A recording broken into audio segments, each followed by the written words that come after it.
Olá, vamos dar sequência aos nossos estudos da obra O Consolador, do Espírito Emmanuel, psicografada por Chico Xavier. Nós estamos analisando o tema iluminação e rogamos a Deus que nos abençoe nesse momento, aos espíritos amigos que nos acompanhem e ao Mestre Jesus que se faça entre nós, envolvendo-nos em sua paz e em seu amor.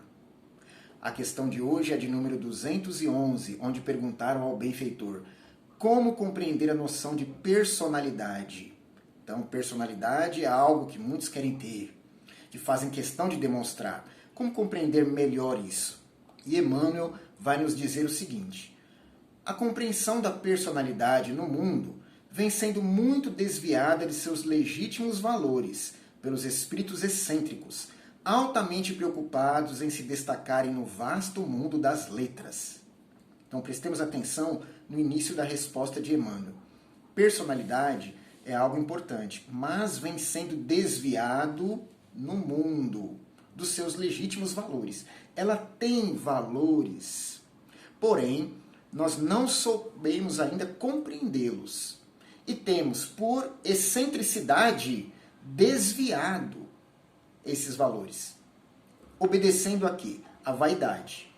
Então ele diz que para obter destaque no mundo das letras, espíritos excêntricos têm imposto o seu ponto de vista às massas sobre essa questão. Então quem está falando é um espírito amadurecido, que já trabalha na sua autoiluminação há muito mais tempo do que nós. E lá da espiritualidade ele tem essa visão do comportamento de nós aqui na Terra, que por orgulho e vaidade, que são chagas morais, desvirtuamos as coisas mais santas. A noção de personalidade é uma dessas coisas. Então ele continua dizendo: entendem muitos que ter personalidade é possuir espírito de rebeldia e contradição na palavra sempre pronta a criticar os outros, no esquecimento de sua própria situação. Então, olhe que situação. A pessoa se preocupa em criticar os outros antes de aprender com os outros. Para quê? Para se destacar. Então é aquele que quer criar um burburinho em torno de si ou de alguma situação para deixar que a sua palavra, o seu ponto de vista predomine. É orgulho, é vaidade. Jesus já nos preveniu com relação a isso, quando disse: não olhem um cisco no olho do outro, enquanto vocês têm uma trave nos seus olhos. Então é preciso sermos indulgentes para com o próximo se quisermos aprender algo com ele. Nós não viemos aqui caminhar sozinhos, porque sozinho ninguém consegue progredir. A própria autoiluminação, que é um serviço individual de cada um de nós, ela só se dá num contexto coletivo. Então eu preciso aprender a caminhar com os meus irmãos, contando com eles. Até aqueles que não me compreendem me ensinam algo, que é a resignação, que é a indulgência, que é a capacidade de perdoar sendo treinada em cada situação que se me depara através deles. Então eu preciso enxergar nos outros não adversários, mas companheiros de caminhada. Claro, às vezes eles olham em outra direção, porém não deixam de estar no mesmo caminho que eu. Nós, nesse contexto planetário, não escapamos muito ao mesmo grau de evolução. Nós temos a mesma finalidade. E quer uns já enxerguem, outros não, caminhamos para o mesmo local. Não é? Então não somos muito mais do que certos irmãos que se demonstram menos esclarecidos, e nem somos muito menos do que outros irmãos que já caminham à frente. Temos um grau, né, muito parecido de evolução. Por isso, é preciso que nos conscientizemos de que apenas Jesus é o mestre, é o guia para os nossos passos e o modelo para o nosso comportamento. Nós outros todos precisamos nos dar as mãos. Um, é claro, complementando o conhecimento do outro, né, para que todos consigam chegar no objetivo. Então, esse entendimento de que ter personalidade é possuir espírito de rebeldia e criticar a tudo e a todos é contrário à harmonia que deve reger as nossas relações. Porque ninguém quer coisa diferente do que avançar.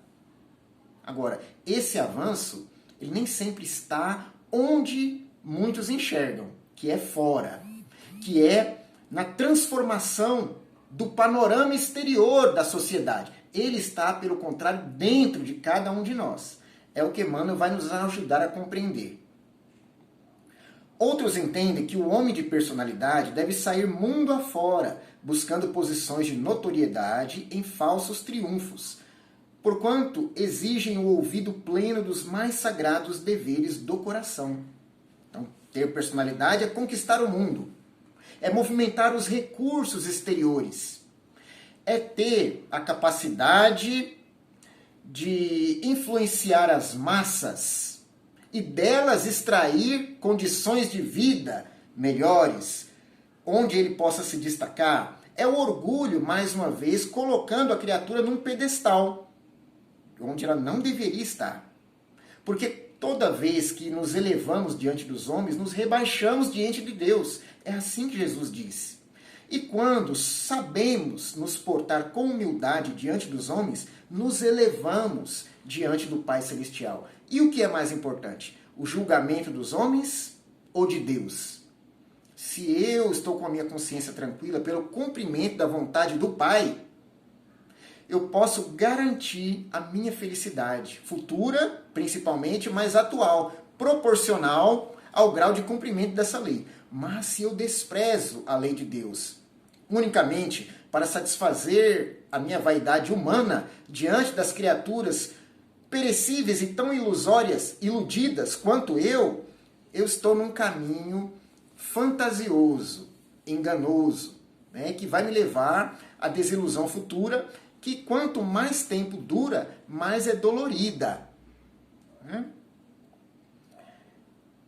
Então ele vai dizer assim: poucos se lembraram dos bens da humildade e da renúncia para a verdadeira edificação pessoal do homem, porque para a esfera de espiritualidade pura, a conquista da iluminação íntima vale tudo, considerando que todas as expressões de personalidade prejudicial e inquieta do homem terrestre passarão com o tempo, quando a morte implacável houver descerrado a visão real da criatura.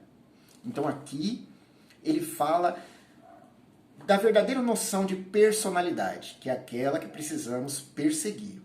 Né? Poucos se lembraram dos bens da humildade e da renúncia para a verdadeira edificação pessoal do homem. Humildade e renúncia são o contrário daquele espírito de soberba que nós falamos agora há pouco, ou de conquista exterior a que tantos se entregam. Sob a justificativa de terem personalidade. Então eu vou impor a minha palavra, vou criticar a tudo e a todos e vou conquistar o mundo. Olha só quanto orgulho. O espírito de humildade e renúncia está mais ligado ao do Cristo, que sendo maior entre nós se abaixou para lavar os pés dos seus apóstolos, deixando com isso uma mensagem muito clara. Aquele que quer ser o maior no reino dos céus, seja o menor servidor entre os homens. Então por que eu vou querer me projetar aos primeiros lugares no mundo? Então ele diz: a esfera da espiritualidade pura, a conquista da iluminação íntima, vale tudo para a criatura. Tudo. Não é outro o objetivo da nossa encarnação. A iluminação íntima, a conquista, né, da espiritualidade mais plena. Então é preciso que eu coloque aí o verdadeiro tesouro da minha vida. Semelhante à parábola que o Cristo contou, que um homem andava pelo campo e de repente achou um tesouro escondido. Imediatamente foi à cidade, vendeu todos os seus bens e comprou o campo, né, para que ele pudesse tomar posse daquele tesouro. Então o tesouro que nós temos diante de nós é o da iluminação íntima. É preciso que tudo mais ganhe um aspecto secundário diante dela, até porque é passageiro. As coisas materiais são importantes, devemos viver no mundo de acordo com o que o mundo nos pede, dando a César o que é de César, porém não servindo a Mamon, servindo a Deus. né? Dessa forma, vão tirar proveito da nossa reencarnação. E não vamos nos iludir com falsos postos que o mundo possa nos oferecer. Onde estão os grandes que já passaram aqui pela Terra, dominaram multidões, mandaram e desmandaram? O tempo os levou. Né? O que são poucas décadas de vida aqui diante da imortalidade do ser espiritual que se é. Então é preciso valorizar mais o espírito que somos do que a personalidade que temporariamente revestimos. Porque, ora mais, ora menos, ela vai deixar de existir.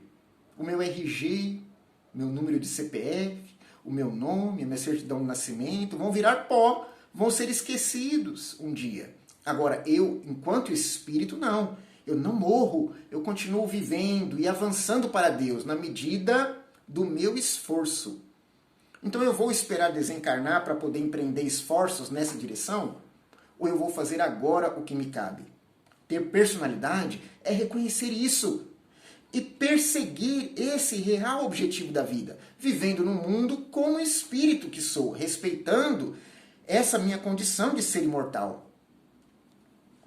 Então Emmanuel vai dizer: considerando que todas as expressões da personalidade prejudicial e inquieta do homem terrestre passarão com o tempo, quando a morte implacável houver descerrado a visão real da criatura. Então nós não vamos esperar que a morte nos descerre a visão real a respeito de nós mesmos, pois se já temos a informação de que somos espíritos imortais, de que estamos na Terra por passagem, aprendendo, avançando, de que tudo o que possuímos são recursos que estão emprestados por Deus para que façamos o melhor uso com vistas aos nossos interesses espirituais, de que a própria família que possuímos é temporária. Os laços consanguíneos são tão frágeis quanto os nossos corpos.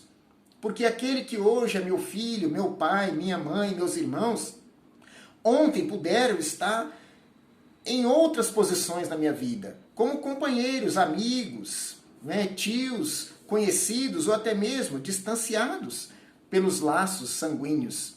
E amanhã poderão também inverter esses papéis. Então nós caminhamos juntos com aqueles que temos necessidade de reparar, de aprender a amar, porém em diferentes condições. O meu filho hoje pode não ser o meu filho amanhã. Né? Minha esposa hoje pode não ser a minha esposa amanhã. Eu preciso aprender a lidar com isso e não me apegar aos laços temporários de família, por mais respeitáveis que eles sejam. Mas esse é um assunto para que aprofundemos numa outra ocasião. O mais importante agora é eu valorizar a minha condição de espírito e buscar a minha autoiluminação. Isso é ter personalidade. Independente do que o mundo diga ou cobre, porque ele geralmente cobra uma postura orgulhosa, rígida, de crítica. Então aquele que critica, que causa polêmica, ele é bem visto, ou pelo menos visto com admiração, é colocado em destaque, é tido como alguém de personalidade. Né? Agora, aquele que é humilde, que procura aprender com o próximo e dar de si o melhor, por vezes é desprezado, é considerado fraco de espírito. Os fariseus da época, que eram os mais esclarecidos da sociedade, desprezaram Jesus, porque ele andava descalço, ele pregava no meio do povo, as suas companhias eram os renegados da sociedade, os menores, os não poderosos, os não influentes, os pequeninos. Mas ele disse: toda vez que fizerdes a um desses pequeninos, é a mim mesmo que estarás fazendo. Então, se nós temos o Cristo como guia e modelo, é preciso olhar para esse lado, de nos juntarmos aos irmãos da terra, não desejando postos de destaque, mas aos irmãos pequeninos, que estão como nós trabalhando, né, fazendo no dia a dia o pouco ou muito que lhes cabe fazer para melhorar as suas condições próprias. Vamos nos unir a esse influxo de trabalho e progresso, porque aí alcançaremos o nosso objetivo. Tenhamos a certeza que Deus está conosco e os bons espíritos nos acompanham nessa jornada. Muito bem, na próxima reunião, nós continuamos a tratar desse assunto fascinante e relevante para nós, que é a autoiluminação. Fiquem com Deus e até lá!